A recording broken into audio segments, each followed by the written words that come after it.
Hey guys, welcome back to Diggle Whispers. இன்னைக்கு ஒரு சின்ன ஸ்டோரி சொல்ல போறேன். நீனான்னு ஒரு பொண்ணு, அவகிட்ட ஒரு ஃபோட்டோ ஃப்ரேம் இருந்துச்சு.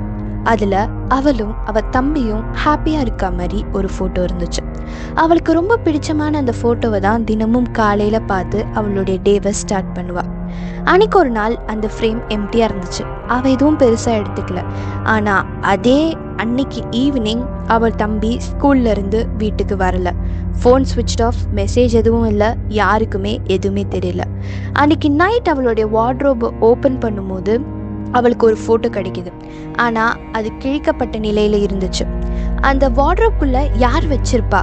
அப்போ இந்த வீட்டுக்குள்ளே யாரோ இருக்காங்க. Sometimes the scariest part is, யார் காணாமல் போனாங்களோ அவங்கள விட யார் வீட்டுக்குள்ளே இருக்காங்கன்றதை நினச்சி தான் பயம் அதிகமாக இருக்கும். அண்ட் இந்த சீரீஸை கண்டினியூ பண்ணணும்னு நினச்சிங்கன்னா மறக்காமல் சப்ஸ்கிரைப் பண்ணிக்கோங்க. So part 2 is loading.